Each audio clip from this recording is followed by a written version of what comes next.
Doctor कमल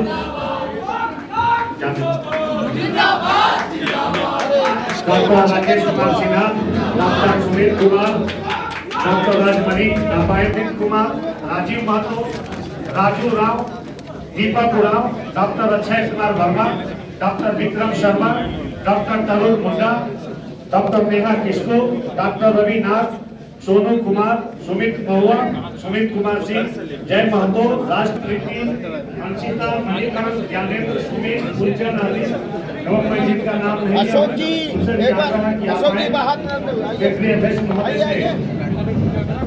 party का पट्टा एवं माला पहनकर पार्टी अशोक जी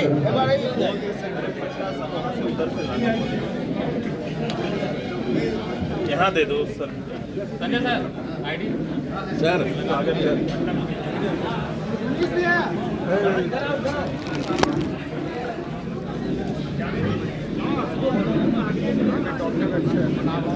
बना नहीं यार, क्या बोलेंगे यार, ये लोग अच्छा कर रहे हैं यार।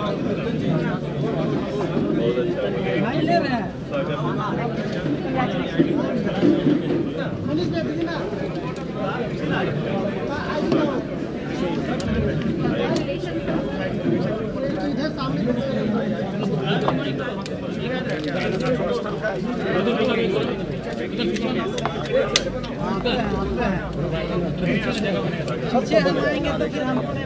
नहीं चाहे बगल में आना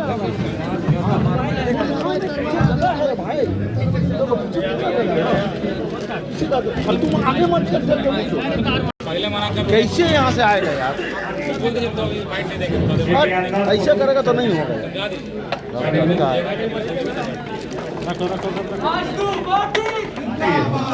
सभी को एक साथ उधर से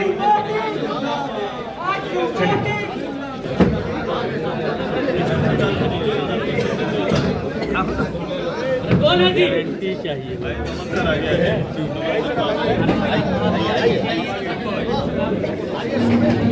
इधर आ जाओ, इधर सब लोग को ऑफिसर ग्रुप को इधर बुला लीजिए।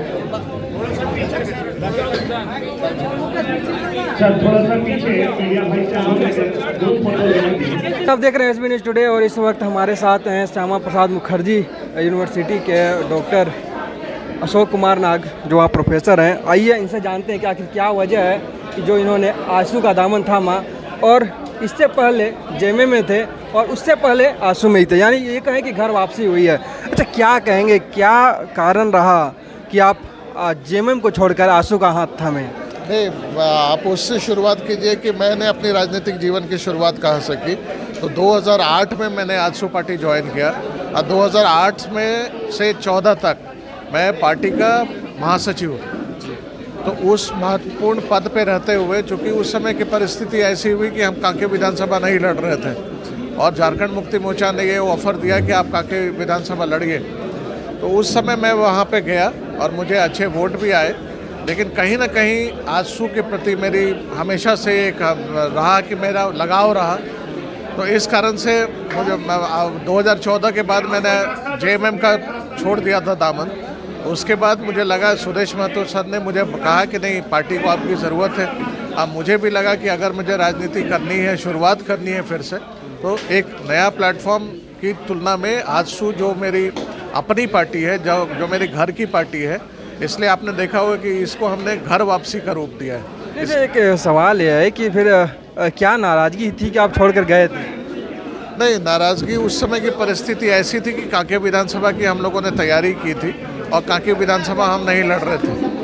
तो वो परिस्थिति थी और उस समय का आप ये कह सकते हैं कि पार्टी का थोड़ा मतभेद था मुझ में, तो इस कारण से मैंने उस समय छोड़ा। लेकिन जेएमएम के साथ ये दिक्कत हुई कि मेरी विचारधारा उससे मेल कभी नहीं खाई। शुरुआत में जिस पार्टी में थे आप, उसके बाद गए, उसके बाद फिर घर वापसी किए, तो कौन सी ऐसी बातें हैं जो जेएमएम की आपको खटकी, जो लगा कि यहाँ पे वो चीज़ का अभाव है इसलिए हम इसे छोड़ रहा हूँ? नहीं, जेएमएम एज ए पार्टी जो काम करती है, जैसे मुझे अगर अपने सिरमौर से मिलने में 6 महीने का वक्त मिल लगे और मैं अपनी बातों को उन तक नहीं पहुँचा सकूँ, जो एक गैप है, वो अगर गैप कायम रहे तो इसके कारण बहुत दिक्कत होती थी। तो इस इन्हीं सब कारण से मुझे लगा कि नहीं, मुझे उसी समय मैंने पार्टी छोड़ दिया था 2014 इलेक्शन के बाद ही। विचारों के भी कोई मतभेद रहे क्या? नहीं, विचारों का कोई मतभेद तो एज सच नहीं था, लेकिन क्या है कि काम करने का तरीका उनका अपना है और आजसू पार्टी जो मेरे घर की पार्टी है उसका काम करने का तरीका अलग है। और हम दृढ़ संकल्प हैं कि 2024 में माननीय सुदेश कुमार महतो जी को हम यहाँ पर सिरमौर के रूप में देखना चाहते हैं। एनडीए गठबंधन जीते, उसके लिए हम कदम से कदम मिलाकर आगे बढ़ रहे हैं। 2024 के पहले 3 राज्यों के जो परिणाम आए हैं उस पर क्या कहेंगे? चूँकि एनडीए गठबंधन में आजसू भी है, तो क्या कहेंगे, कितना जोश, कितना जुनून भरता है इस तरह की जीत? नहीं, निश्चित रूप से जीत हमेशा ही जुनून भरता है। जीत हमेशा ये कहता है कि आप जो काम कर रहे थे वो सही कर रहे थे, इसलिए हम इसके लिए बहुत ही उत्साहित है और निश्चित रूप से 2024 में पूरे उत्साह के साथ में एनडीए गठबंधन लड़ेगा और जीत निश्चित हासिल होगी। क्या कहिएगा आप, चूँकि आप क्या आजसू में आ गए हैं, जेएमएम को क्या संदेश दीजिएगा? नहीं, मेरा जेएमएम को कोई संदेश नहीं है, सिर्फ इतना ही है कि 5 वर्ष जनता ने आपको चुना, लेकिन आप उनके आकांक्षाओं में खरे नहीं उतर पाए।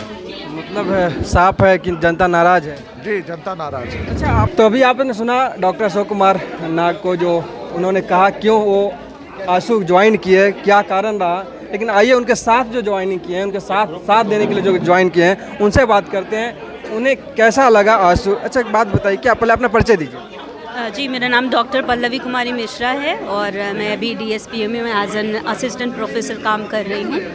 तो मैंने आज डॉक्टर अशोक नाग सर के नेतृत्व में आजसू पार्टी ज्वाइन की है और ये पार्टी ज्वाइन करके मुझे बहुत अच्छा लग रहा है, क्योंकि जो आजसू पार्टी के जो मुख्य और मेन लीडर हैं वो कहा जाता है कि वो युवा को रिप्रेजेंट करते हैं और सच में यहाँ आने के बाद, उनको सुनने के बाद जो जोश हम में मतलब पैदा हुआ है उसका मैं वर्णन नहीं कर सकती हूँ और सच में ये बहुत अच्छा एक्सपीरियंस रहा आजसू पार्टी के साथ। क्यों आपने सोचा कि आजसू ज्वाइन करना है? आपके सामने अगर कह सकते हैं कि आप आज ज्वाइन किए हैं और कल इतनी बड़ी जीत भाजपा की आपने देखी, तो फिर आप आजसू ज्वाइन किए, भाजपा क्यों नहीं? नहीं, ऐसा नहीं है कि मतलब आजसू पार्टी को ज्वाइन करने का कोई मतलब मकसद है। जैसा कि सर ने भी अपने इंटरव्यू में कहा कि हमें फोकस करना चाहिए जिनसे हमारी बात नहीं हो रही है, उनसे जुड़ना है हमें। इस पार्टी आजसू पार्टी का जो मेन उद्देश्य है सुदेश सर के हिसाब से वो ये है कि जो पिछड़ रहे हैं उनको हमें सामने लाना है और मुझे लगता है कि ऐसा एम और ऐसा उद्देश्य आने वाली जो कहते हैं ना स्वर्ण अक्षरों में जिस पार्टी का उद्देश्य हो सकता है वो ही हो सकता है। तो मुझे आने वाले टाइम में आजसू पार्टी का भविष्य बहुत उज्जवल नज़र आ रहा है, इस वजह से मैंने ये फैसला लिया है। युवाओं को तरजीह यहाँ दी जा रही है? जी बिल्कुल बिल्कुल, जो युवा फेस हैं वो तो लीडर तो खुद ही युवा फेस हैं, तो वो कैसे युवाओं को पीछे छोड़ देंगे, तो बिल्कुल। मतलब अच्छा, क्या कहेंगे अभी वर्तमान सरकार में जिस तरह से कार्यक्रम हो रहे हैं, वो भी तो युवा फेस थे, हेमंत सोरेन जी वो भी युवा फेस थे, अभी गांव-गांव में जा रहे हैं, आपकी योजना, आपकी सरकार आपके द्वार तक जा रहे हैं, तो उसमें उनसे क्या नाराज़गी नज़र आ रही है? देखिए, किसी स्पेसिफिक पार्टी से कोई भी नाराज़गी नहीं है, बट ये कहना चाहूँगी कि हर पार्टी के काम करने का तरीका अपना होता है। मुझे आजसू पार्टी के काम करने का तरीका कहीं ना कहीं भाग गया, इस वजह से मैं इस पार्टी के साथ जुड़ी हूँ और किसी पार्टी के साथ मतलब ऐसा नहीं है कि उनका एम्स और ऑब्जेक्टिव्स मतलब ये। सरकार के कार्य को कैसे देख रहे हैं आप? मुझे लगता है कुछ ना कुछ उनकी तरफ से छूटा हुआ है, जो मतलब आने वाले टाइम में, जैसे एज अ टीचर मैं अपनी मांग को बताऊँ तो एज अ टीचर हमें वो बेसिक जो रेम्यूनरेशन है वो नहीं मिल रहा है, तो ये मांग हमारी पूरी होनी चाहिए। तो आजसू पार्टी के साथ जुड़ के हम अपना फ्यूचर सेफ देखते हैं। तो धन्यवाद। Thank you. तो अभी आपने देखा असिस्टेंट प्रोफेसर थे, आइए अब सुनिए सुदेश महतो जी को, उन्होंने क्या कहा इस ज्वाइनिंग को लेकर और उन्होंने क्या कहा वर्तमान झारखंड सरकार की लेकर, क्योंकि कह सकते हैं कि धनबाद में लॉ एंड ऑर्डर पूरी तरह से फेल नज़र आ रही है। वही उस सवाल को भी लेकर हमने उनसे बात की, उन्होंने क्या कहा आपने देखा, और जो एनडीए गठबंधन की जीत हुई है 3 राज्यों में उस पर उन्होंने क्या कहा वह सुनिए। पार्टी मुख्यालय में आज डॉक्टर अशोक नाग जी और इनके साथ साथ दर्जनों की संख्या में प्रोफेसर, असिस्टेंट प्रोफेसर और कई इस क्षेत्र के प्रमुख लोगों का, कई छात्रों का आज पार्टी में समागम हुआ है। मैं इनका सबसे पहले इस पूरी टीम का हार्दिक स्वागत करता हूं, अभिनंदन करता हूं। उम्मीद करता हूं कि चूँकि भूमिपुत्र हैं और इनका लंबे समय से हमारे साथ संबंध रहा है, प्रत्यक्ष अप्रत्यक्ष रूप से ये हमारे साथ रहे हैं। एक पृष्ठभूमि है परिवार की भी, शिक्षा से जुड़े हुए हैं, लेकिन झारखंड के विचारों से ओतप्रोत हैं। झारखंड की समझ है, झारखंड को समझते हैं और झारखंड के लिए कुछ करने का जज्बा रखते हैं। तो मैं सबसे पहले इस पूरी टीम को, जिसमें एक बौद्धिक समाज जो आज संगठन में और ऊर्जावान व्यक्तित्व जो आज संगठन में आया है, उम्मीद करता हूं कि जो मिशन पार्टी का है और राज्य की जो राजनीतिक जरूरत है उसको पूरा करने में एक महती भूमिका और सहयोग दल के अंदर और हमारे विचारों को मिलेगा। और मेरी शुभकामना है कि ऐसे नेतृत्व से राज्य में और राज्य के राजनीतिक विचारों को उभार मिलेगा। संगठन में कोई बड़ी जिम्मेदारी भी दी जाएगी क्या? निश्चित रूप से संगठन ने, आपने देखा अधिवेशन में हम सभी लोगों ने तय किया है कि जिस नारा को हमने बोल्डली रखा है और मैंने यूथ के लिए हमने आने वाले समय में क्रिएटिव रूप से जो काम करने वाले लोग हैं उन्हें फ्रंट लाइन में नेतृत्व का और इस राज्य के लिए काम करने के अवसर देने का निश्चय किया है। दादा, जो 3 राज्यों के परिणाम आए, अब आपकी जगह 5 राज्यों, क्योंकि मिजोरम भी आज आ ही रहा है, ओवरऑल आप कैसे देख रहे हैं इस परिणाम को? सकारात्मक सोच की जीत हुई है। राज्य के अंदर और देश के अंदर में भी नेगेटिविटी का जगह कम होते जा रहा है और एक देश के अंदर जो पॉजिटिव बनी है, जो पॉजिटिव माहौल बना है, एक सकारात्मक माहौल जो बना है, कहीं ना कहीं उसको बल मिला है। पब्लिक ने एक अच्छा चयन किया है और आने वाले समय जो अभी 2014 से जो एक देश को एक ऊंचाई तक ले जाने की पहल चली है, उसको बल मिलेगा। क्षत्रपों के लिए क्या मैसेज है, क्षेत्रीय पार्टियों के लिए चुनाव में? देखो, क्षेत्रीय पार्टी राजस्थान, मध्य प्रदेश, इस सब में सीधे सीधे कांग्रेस और भारतीय जनता पार्टी का, छत्तीसगढ़ भी कमोबेश उसी रूप से था। क्षेत्रीय पार्टी निश्चित रूप से जो हमारा तेलंगाना में क्षेत्रीय पार्टी का राज था वो पीछे हटे हैं और जहाँ पर भी परिवारवाद रहेगा, जहाँ पर भी परिवारवाद रहेगा, उनकी सोच जहाँ परिवार तक सीमित रहेगी, वो निश्चित रूप से वो पतन निश्चित है। ऐसी चीज़ों पर अब लोगों का एतबार नहीं रहा। डेमोक्रेसी को ज़्यादा विश्वास लोग करते हैं और हम उसी के नेतृत्व करता है। दादा, इसके बाद ये इन 3 राज्यों में बीजेपी के जीत के बाद आजसू के लिए मुश्किल हो सकता है कि पार्टी सीटों को बार्गेनिंग आप नहीं कर पाए ज़्यादा? देखने का तरीका, नज़रिया बहुत ही गंदा है, सोचने का तरीका भी गंदा है। हम इस राज्य के लिए हम एक साथ लगातार 23 साल से एक साथ मिलकर काम कर रहे हैं। परिस्थितियाँ इधर की उधर हो जाए, चाहे कितनों खराब परिस्थिति आए, लेकिन हम लोग एक विचार के साथ, इस गठबंधन के साथ हम लोग आगे बढ़ने का एक मत के साथ हम लोग काम कर रहे हैं। इस राज्य की परिस्थितियाँ बदलेगी और बदलेंगी और यहाँ के लोगों का भरोसा का संगठन एनडीए आएगा, ऐसा विश्वास बढ़ा है। दादा, क्या इंडिया गठबंधन से मुकाबला आसान हो गया 2024 में इस चुनाव के? इंडिया, मैंने कहा ना, ये काल्पनिक व्यवस्था है, एक काल्पनिक व्यवस्था है। ये कोई बेस नहीं है जिसका, ये केवल चुनाव लड़ने और चुनाव जीतने मात्र का गठबंधन है। इनके लिए कोई देशव्यापी सोच नहीं है, देशव्यापी इनके लिए कोई एजेंडा नहीं है। जब ये कोई एजेंडा क्लियर नहीं है तो उनके साथ लोग साथ कैसे दे सकते हैं?